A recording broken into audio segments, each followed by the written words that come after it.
Anyway, so I have been trying to think of things that people ask us a lot when we're hiking, day hikers, section hikers, family, friends, just people that we meet along the way. And so I've been putting together like a list of things and talking to the other hikers. And one of them was, do you ever get scared on trail? So I talk about a few of the times I get scared on trail and just sort of share those. Although I've thought about a couple more since then. Don't you ever get scared? I can think of like 5 or 6 times where I've been legitimately scared on trail. I know one time I was hiking into the Massachusetts part of the AT, and I had been listening to a podcast. It was just an informational podcast about the Salem witch trials. Really just historical stuff. But I was night hiking, and I was a couple miles ahead of my buddy AJ, and I had my headlamp on, and I was just listening to my podcast, and everything was cool. But then fog started sort of like settling down, and then the air got really misty, so that with my headlamp on, I could just see like a couple like inches right in front of my face. So that was happening. I'm listening to the Salem witch trials, and then all of a sudden my headlamp starts getting like dimmer and dimmer and dimmer. So I didn't want it to die completely, so I had to stop on trail, take off my headlamp, and change the batteries. But the moment I took the headlamp off and I took the old batteries out, it was just like, don't ever look behind yourself on a dark trail. It's so creepy. So yeah, that happened. That was kind of scary, but I popped the new batteries in, put that baby back on, and then I was off. It was fine. I think I listened to some Salt and Pepper after that, cheer myself up. Another time I was hiking through the Shenandoah, and I had my headlamp on. These all happen when I'm night hiking. And I have my headlamp on, and I'm like eating a honey bun, walking down the trail.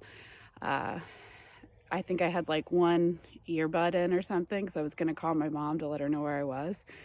Anyway, and I look up, and I can see 2 sets of eyes in front of me to the right, and they're like tall, so I'm standing there and I'm like, oh my God, oh my God, oh my God, what is that? And the Shenandoah is a black bear refuge, so I assumed it was black bears. I didn't know what to do, and I was just sort of like, I kind of backtracked a little bit, stood there, waited, thought that like it'll move on and then I can move on, but it didn't. So then I turned my music on kind of loud, thinking, okay, now it'll go. Nope, no movement. So finally I was like, all right, like I have to go, what are you gonna do? So I kind of give them a real wide berth, and I'm going by, and as I go by, I sort of look out of the side of my head, my peripheral, 2 deer. Yeah, it's just 2 deer. Another time. Oh, so I was hiking with Pun. I think we were in California, night hiking again, and we get down to a spring where there's a water source. And we're just about to get water, and we're sort of looking around, and Pun says, Bopit, I think that's a mountain lion. And I've been listening to Joe Rogan hardcore at this point, and all he was talking about was mountain lions and how they kill you with their face and stuff. So I was like, oh my gosh, whatever. We got our water. Pun was sort of messing around, like he sort of walked towards it, and it did not move. And I was like, oh my gosh, it really is a mountain lion. So we decide to hike on after we get our water, and then we're just like cowboy camping on the side of the trail because we're exhausted. And we're laying there. I'm asleep, or I'm going to sleep, and all of a sudden we hear this crazy noise, like rah! I don't know, it was like a scream sound, kind of. Holy mackerel. And like we both look at each other, and he just says, there are lions out here. And then he just snuggles back into his quilt and goes back to sleep. So I'm like, okay. So I snuggle back into my quilt and try to get kind of lower on the slope than he was, because I figured you can battle the mountain lion. I don't know. And my last thing I can think of getting scared on trail. One time I did have kind of a creepy hitch. I left my poles in this guy's car after he had taken us into town, and I didn't realize until later. And I was saying to the other hiker that I had hitched with, when I realized where I'd actually left them, because I thought I'd left them at the post office, but I didn't. I said to the other hiker, I said, oh, I left it in Creepy Dave's car. And when I said that, this guy that worked at the post office was like, creepy who? So I said, Dave, and he was like, I know that guy. But I really needed my poles because there was a lot of elevation. So I ended up leaving my phone number with the guy at the post office to contact Creepy Dave. And yeah, I guess he wasn't that creepy because he did bring me my poles and like leave them at a trailhead. But I was still uncomfortable because I don't know, it was uncomfortable. So I told my entire tramley, like for the next week or so, when he knew what area we'd be in, I told them, like, you know, let's make sure we all stay together. And either they knew exactly where I was at the time or somebody was with me. So yeah, those have mostly been my my scary moments on trail. I just remembered a bear incident too. So I was camping in California. I believe it was Pun and I. It was definitely Pun and I camping in California. And we were waiting for our buddy Steve to catch up, aka Evac. But we were already set up. We were making dinner. I was like cooking up a Northside or something. I was so hungry at this point because we had not brought enough food also. So we'd been rationing out our bars. Oh my God. Anyway, I was making my dinner and we could hear it for a while. Like it was coming up in the bushes, you know, and I'm like trying to like shovel my food in my face. I'm like, you're not getting this Northside, man. Like I'm so hungry. But finally, like it started getting closer and closer and we got up and we started like yelling and stuff and clapping our hands. And then I started playing some Dr. Dre and that seemed to scare it, which made me giggle. So I have this really loud, like,